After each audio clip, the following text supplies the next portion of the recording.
Di zaman sekarang ini, kekerasan tak hanya berupa fisik, tetapi juga bisa hadir dalam bentuk psikis. Salah satu kekerasan psikis yang dialami oleh beberapa orang adalah gaslighting. Gaslighting adalah bentuk manipulasi psikologis yang membuat seseorang meragukan realitas dan pikirannya sendiri. Orang yang melakukan gaslighting disebut gaslighter. Biasanya mereka menyerang psikis korban dengan kebohongan yang berulang-ulang. Seorang gaslighter biasanya mempunyai kepribadian narsistik dan mampu mengontrol serta memanipulasi pikiran dan psikologis korbannya. Gaslighting dapat membuat korban meragukan ingatan mereka tentang apa yang terjadi, mempertanyakan pikiran, perasaan, dan peristiwa yang dialami, serta membuat korban merasa tidak yakin dengan penilaiannya sendiri. Dampak dari gaslighting antara lain kepercayaan yang terguncang, rendahnya kepercayaan diri, keraguan pada hubungan dan sosial, serta gangguan kesehatan mental seperti stres, kecemasan, dan depresi. Untuk mencari tahu apakah kamu sedang berhubungan dengan seorang gaslighter, kamu bisa kenali dari beberapa tanda berikut ini. Kali ini kita akan membahas 7 tanda kamu jadi korban gaslighting, versi calon orang bijak. Semoga bermanfaat. 1. Kamu sering meragukan diri sendiri. Gaslighter sering memanipulasi agar kamu merasa tidak percaya diri dan ragu dengan keputusanmu sendiri. Membuat kamu sering bertanya-tanya, apakah aku berlebihan? Atau, apakah aku terlalu sensitif? Jika ini sering terjadi, waspadalah.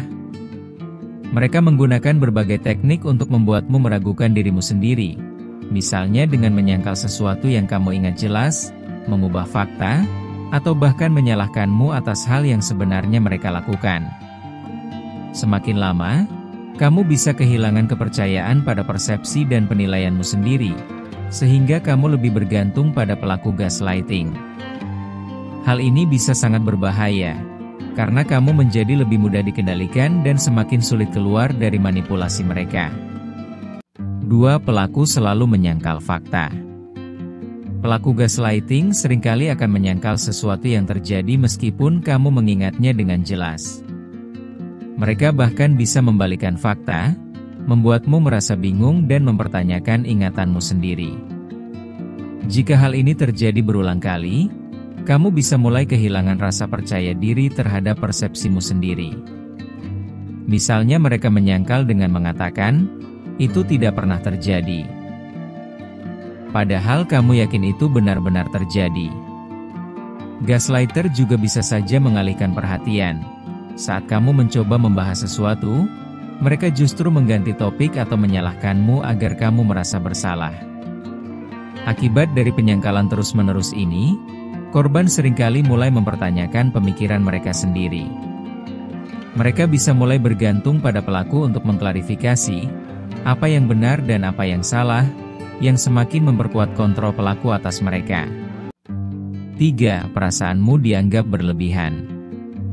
Saat kamu mencoba mengungkapkan perasaan, mereka akan meremehkannya dengan mengatakan, "Kamu lebay," atau "Kamu terlalu berlebihan."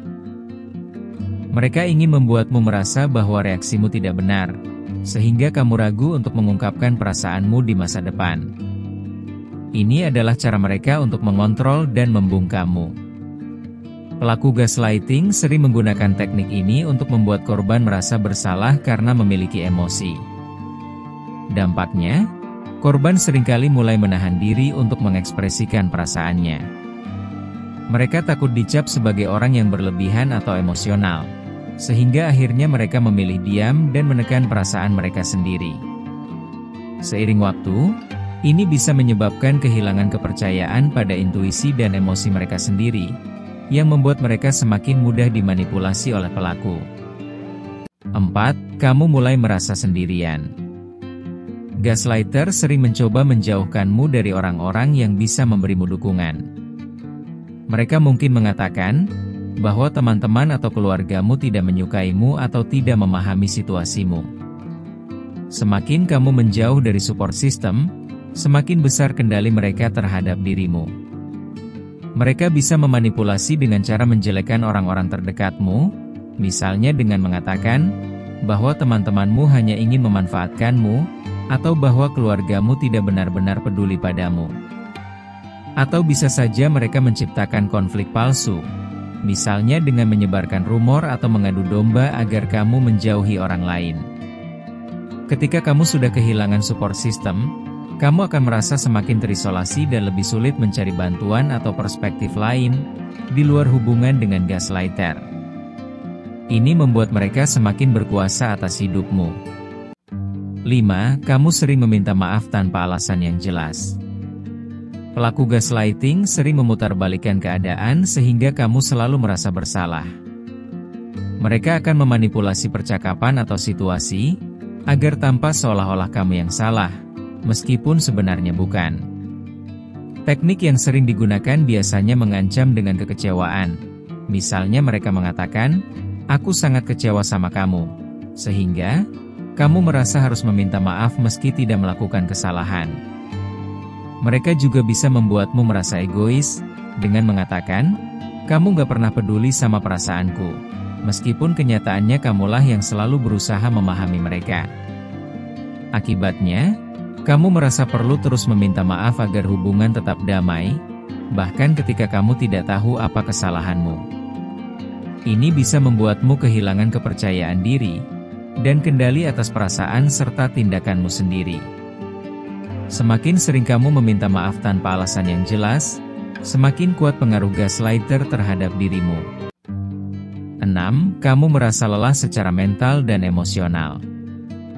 Gaslighting bisa membuatmu merasa sangat lelah secara emosional dan mental. Kamu sering merasa stres, cemas, atau bahkan depresi tanpa tahu penyebabnya. Ini terjadi karena kamu terus-menerus mempertanyakan realitasmu sendiri, yang sangat menguras energi. Pelaku gaslighting menciptakan kondisi di mana kamu selalu berada dalam tekanan, merasa tidak cukup baik, dan meragukan setiap langkah yang kamu ambil.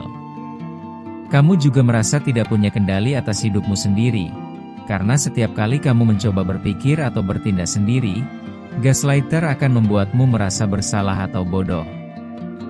Dampak jangka panjang dari gaslighting bisa sangat serius, termasuk kecemasan kronis, depresi, bahkan kehilangan identitas diri. Kamu merasa seperti kehabisan tenaga secara emosional, karena harus terus-menerus berusaha memahami dan membenarkan perilaku mereka. Jika kamu mengalami ini, sangat penting untuk mencari dukungan dari orang-orang terpercaya atau profesional yang bisa membantumu keluar dari situasi ini. 7. Kamu sulit keluar dari hubungan dengan pelaku. Meskipun kamu sadar bahwa ada sesuatu yang tidak beres dalam hubunganmu, kamu merasa sangat sulit untuk keluar darinya. Ini karena pelaku gaslighting telah membentuk pola manipulasi yang membuatmu merasa tergantung padanya, entah secara emosional, finansial, atau sosial. Alasan mengapa korban sulit keluar dari hubungannya, misalnya takut kehilangan. Gaslighter bisa menciptakan ketakutan bahwa tanpa mereka, kamu tidak akan bisa bertahan. Mereka juga bisa membuatmu merasa bersalah, bahwa jika hubungan ini berakhir, itu adalah kesalahanmu. Itulah 7 tanda kamu sudah jadi korban gaslighting, versi calon orang bijak. Jika kamu merasa mengalami hal ini, penting untuk mencari dukungan dari teman, keluarga, atau profesional agar bisa segera keluar dari lingkaran gaslighting seperti ini. Jangan lupa untuk dukung terus channel ini dengan cara share, like, komen, dan subscribe ya.